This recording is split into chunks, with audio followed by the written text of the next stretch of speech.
কিন্তু কোরআনের ভাষা হচ্ছে মালাকুল মউত। আজরাইল নয়, মালাকুল মউত। 4 জন ফেরেশতা, এদের কাজ এক এক রকম।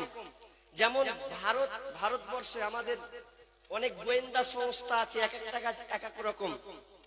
যেমন ইডির কাজ আলাদা, সিআইবি এদের কাজ আলাদা, এনসিবি এদের কাজ আলাদা। এদের কোন গোয়েন্দা আছে শুধু মাদক পাচার কিভাবে হচ্ছে ওগুলোকে তদন্ত করা। সবচেয়ে খাতারনাক হচ্ছে র, এটা খুব গভীর, বললে গেলে আমাকে তুলে নিয়ে র, খুবই খাতারনাক। এগুলো আছে, তো এগুলো আমি কথা বলছি না। তবে এক একটা গোয়েন্দা ভারতবর্ষে যেমন আছে, আল্লাহ তাআলা পৃথিবীটাকে পরিচালনা করার জন্য ফেরেশতাদেরকে এক একটা দায়িত্ব দিয়েছে।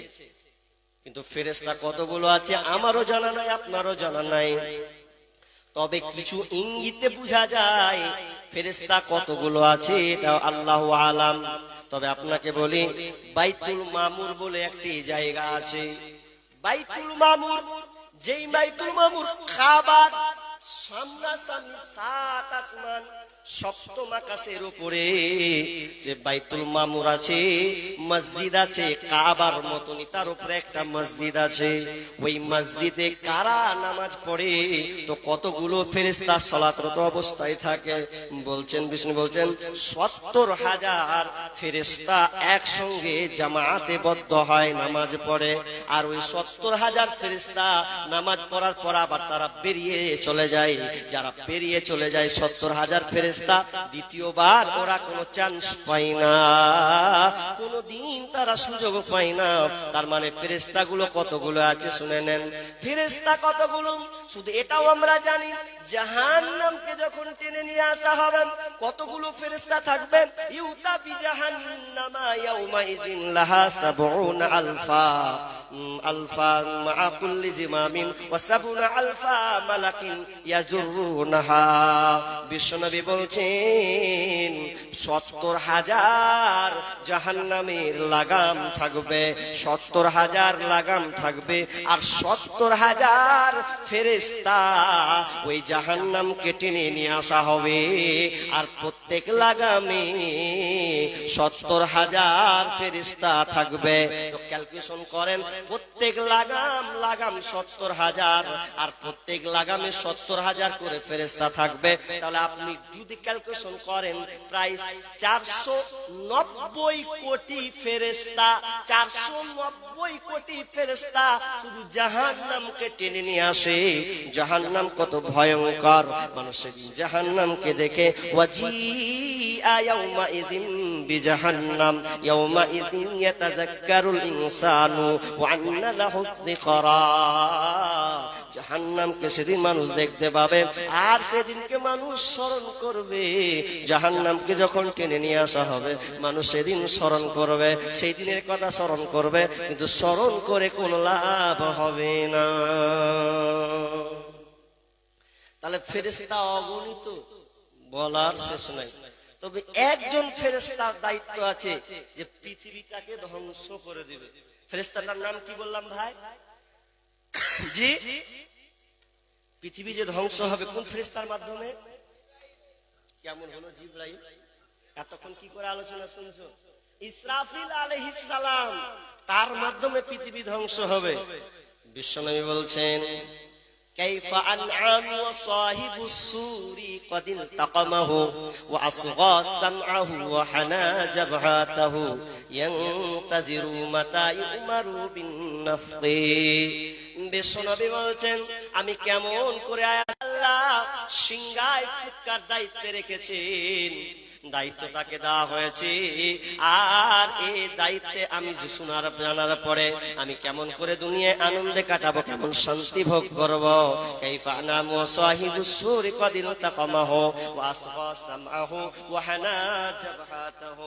কানকে খাড়া করে রেখেছেন, মাথাকে থেকে এই সিংগাই ফুৎকারের দায়িত্ব দেওয়া হয়েছে, সেদিন থেকে যেন চোখগুলোকে নক্ষত্রের মতন জল জল করে যেন জ্বলছে, তিনি রেডি হয়ে আছে।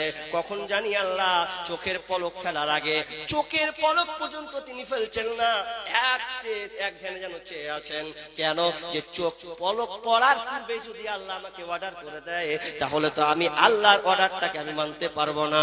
এই জন্য ইসরাফিল আলাইহিস সালাম রেডি হয়ে আছেন। পৃথিবী যখন আল্লাহ বলবেন, আল্লাহ ফেরেশতাকে বলবেন ইসরাফিল সুর ফুঁকে দাও, আর পৃথিবীকে রাখবো না, কুটে নেব। আপনারা যতগুলো লোক আছেন, এখন ভর্তি লোক আছেন, ভালো লাগছে, যদি কেটে কেটে কেটে কম চলে যায়, 10টা 5টা এরকম হয়ে যায়, তাহলে সভাপতি বলবে বাদ দাও, বক্তব্য শেষ করে দাও, আর বাড়তে হবে না, সব কুটিয়ে নাও। ঠিক আল্লাহ দেখবেন ইমানদার ব্যক্তি আর নাই, সব পচা মালগুলো আছে, সব বেঈমানগুলো আছে। তাহলে আর ইসরাফিলকে বলে দেবে, ইসরাফিল রে সুর ফুঁকে দাও। যখনই প্রথম সুর ফুঁকে দিবেন, আল্লাহ সুবহানাহু ওয়া তাআলা বলছেন, ইয়া আইয়ুহান নাসু তাকু রাব্বাকুম ইন্না জালজালাতাস সাআতি শাইউন আযীম।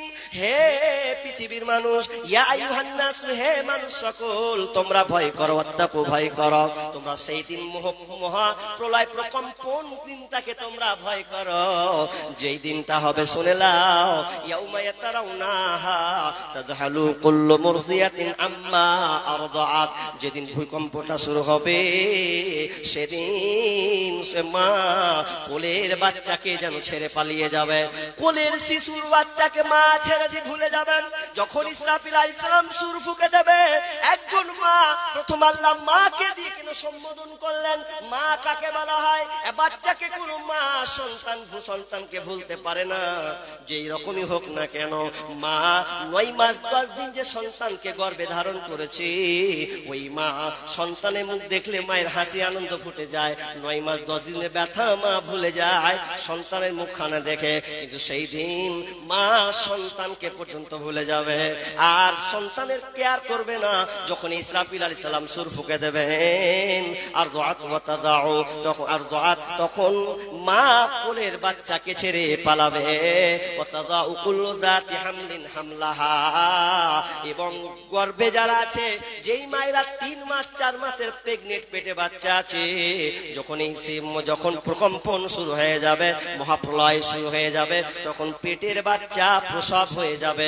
9 মাস 10 দিন লাগবে না, 3 মাসের বাচ্চা, 2 মাসের বাচ্চা, 1 মাসের বাচ্চা ডেলিভারি হয়ে যাবে, মা কিছু টের পাবে না।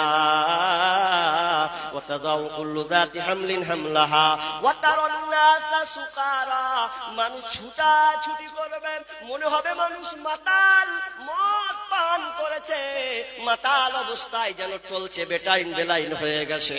আল্লাহ বলছেন, ওমা হুম বিসুকারা, ওরা কে মাতাল নয়, ওরা মদ পান করেনি, বরং আল্লাহর কঠিন আযাবকে দেখে আতঙ্কিত হয়ে গেছে। আল্লাহর কঠিন আযাবকে দেখে তারা দেওয়ানা পান হয়ে গেছে, তারা চারদিকে ছুটাছুটি করছে। ইয়াকুলুল ইনসানু, সেদিনকে মানুষ বলবেন, আইনাল মাফার, পালাবো কোথায়, কোথায় পালাবো? কাল্লা লা ওয়াজার, কোনো পালাবার জায়গা নাই, কোথাও পালাবে, কোথায় পালাবে? মানুষ ছোটাছুটি করবে নিজেকে বাঁচার জন্য, কোথায় পালাবো? যখন ইসরাফিল আলাইহিস সালাম প্রথম সুর ফুঁকে দেবেন, কি শুরু হয় পৃথিবীটা? ইদাস সামাউ ফাতারাত ওয়া ইদাল কাওয়াকিবু ইনতাসারাত ওয়া ইদাল বিহারু ফুজ্জিরাত। ইদাস সামাউ ফাতারাত, আসমান ফেটে চৌচির হয়ে যাবে। যখন প্রথম সূরা ফুৎকার হবে, আসমান আর আসমান থাকবে না, ফেটে চৌচির হয়ে সব খসে খসে যেন পড়বে। ওয়া ইদাল কাওয়াকিবু ইনতাসারাত, নক্ষত্রগুলো বিক্ষিপ্ত হয়ে একটা একটা করে যেন মাটিতে পড়বে।